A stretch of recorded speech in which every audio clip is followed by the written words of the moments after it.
അസ്സലാമു അലൈക്കും.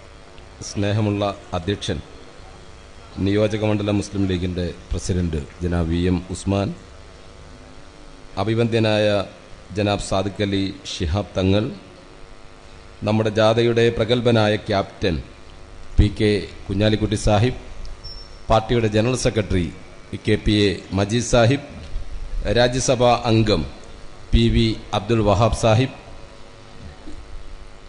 പ്രിയപ്പെട്ട BK ഇബ്രാഹിം കുഞ്ഞ് സാഹിബ്, പ്രിയപ്പെട്ട നമ്മുടെ MLA ശ്രീ അൻവർ സാദത്ത്, മുസ്ലിം ലീഗിൻ്റെയും പോഷക സംഘടനകളുടെയും സമാദരണീയരായ നേതാക്കളെ, സ്നേഹമുള്ള സഹോദരിമാരെ, സഹോദരന്മാരെ, സുഹൃത്തുക്കൾ, കഴിഞ്ഞ 24-ന്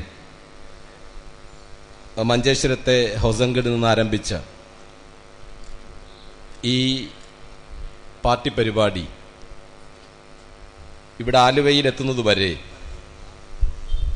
ജനകീയ പങ്കാളിത്തം കൊണ്ടാണ് ശ്രദ്ധിക്കപ്പെട്ടത്.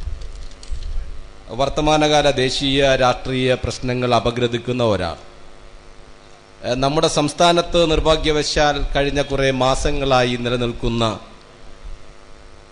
ഒരു സാമൂഹിക അന്തരീക്ഷം നിരീക്ഷിക്കുന്ന ഒരാൾ ആ പാർട്ടി ഉയർത്തുന്ന ഈ മുദ്രാവാക്യങ്ങളുടെ മൗലികത തിരിച്ചറിയും എന്ന കാര്യത്തിൽ യാതൊരു സംശയവുമില്ല. ഇന്ത്യൻ ഭരണഘടനയുടെ ലക്ഷ്യങ്ങൾ സാക്ഷാത്കരിക്കുന്ന തീർത്തും വ്യത്യസ്തമായ ഒരു രാഷ്ട്രീയ സമീപനമാണ് മുസ്ലിം ലീഗ് സ്വാതന്ത്ര്യാനന്തരം ഇന്ത്യയിൽ ആവിഷ്കരിച്ചത്.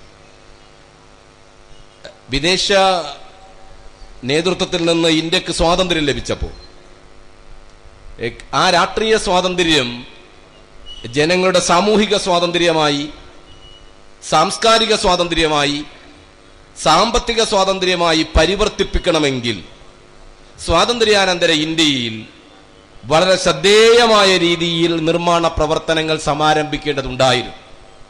ഭാഗ്യവശാൽ ബിർള മന്ദിരത്തിലെ ദുഃഖകരമായ സംഭവത്തിൽ നിന്ന് പ്രചോദനം ഉൾക്കൊണ്ടുകൊണ്ട് ഇന്ത്യയിലെ ജനങ്ങൾ ഈ രാഷ്ട്ര നിർമ്മാണ പ്രവർത്തനം സജീവമായി പങ്കെടുക്കുന്ന സാഹചര്യം വന്നു.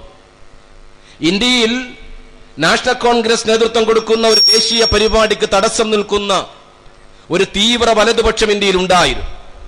അവർ കരുതിയത് ഗാന്ധിജിയെ വധിക്കുന്നതോടെ അവരുടെ കർമ്മപരിപാടി നടപ്പിലാക്കാൻ ഇന്ത്യക്ക് സാധിക്കും എന്നായി. എന്നാൽ നെഹ്റു ആ വെല്ലുവിളി ഏറ്റെടുത്തു. നെഹ്റുവിന്റെ നേതൃത്വത്തിൽ ഇന്ത്യയിലെ ജനങ്ങൾ ആ സമരം ഏറ്റെടുത്തു.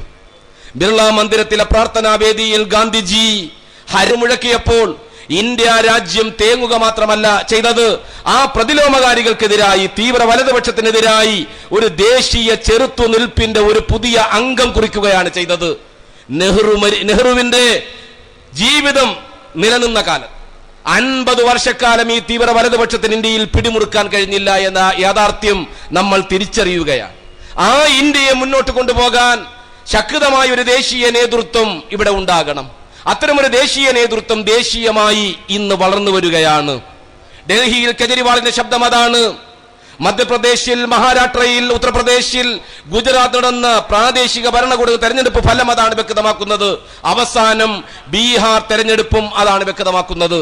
ഇന്ത്യയിൽ ഒരു ദേശീയ ബദലിന് വേണ്ടി ഇന്ത്യ ജനങ്ങൾ ആഗ്രഹിക്കുകയാണ്. അതിന്റെ അടിസ്ഥാനം ജനായത്തമാണ്, മതനിരപേക്ഷതയാണ്. ആ ലക്ഷ്യം നേടാൻ മുസ്ലിം ലീഗ് പറയുന്നത്, കുഞ്ഞാലിക്കുട്ടി സാഹിബ് ഈ ജാഥയിലൂടെ ഉയർത്തുന്ന മുദ്രാവാക്യം സൗഹൃദപൂർണമായ അന്തരീക്ഷം ഉണ്ടാകണം എന്നാണ്. ആ സൗഹൃദപൂർണമായ അന്തരീക്ഷമാണ് നമ്മുടെ ഭരണഘടനയുടെ ആമുഖത്തിൽ, പ്രിയാമ്പിളിൽ നമ്മുടെ ദേശീയ നേതാക്കന്മാർ എഴുതി വെച്ചത്. We the people of India.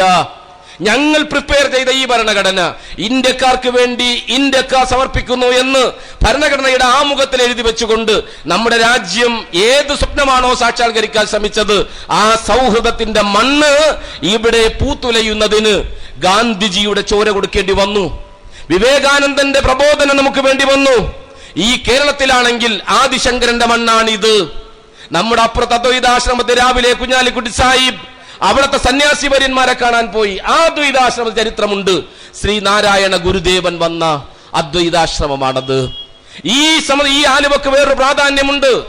നമ്മൾ ജാഥയുമായി വന്ന ആ വഴിയിലാണ് ഹമദാനി ഷെയ്ഖ് വന്നത്. ഈ കേരളത്തിന്റെ ആത്മീയ പുരുഷനായിരുന്ന ഹമദാനി തങ്ങളുടെ പ്രവർത്തന രംഗമായിരുന്നു ആലുവ.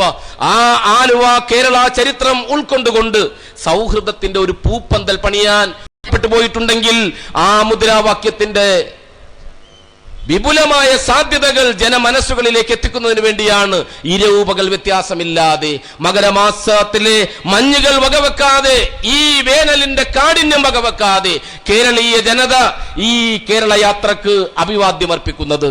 ഇത് രണ്ടും വേണമെങ്കിൽ സമന്വയം വേണം. സമന്വയം എന്ന് പറയുന്നത് സമചിത്തതയോടുകൂടിയുള്ള ഒരു സമീപനമാണ്. സഹവർത്തിത്വം വേണമോ? സമത്വത്തിൽ അധിഷ്ഠിതമായ സൗഹൃദാധിഷ്ഠിതമായ സഹവർത്തിത്വം വേണമെങ്കിൽ വേണ്ടത് സമചിത്തതയാണ്. അതിന്റെ ഏകമാർഗം സമന്വയമാണ്. ഇന്ത്യയിലെ ഹിന്ദുവും ഇന്ത്യയിലെ മുസ്ലിങ്ങളും ഒരേ കുടുംബത്തിലെ അംഗങ്ങളാണ്. നമ്മൾ ജ്യേഷ്ഠാനുജന്മാരാണ്. സർ സയ്യിദ് പറഞ്ഞത് 2 കണ്ണുകളാണ് ഇന്ത്യയിലെ ഹിന്ദുക്കളും മുസ്ലിങ്ങളും എന്നാണ്.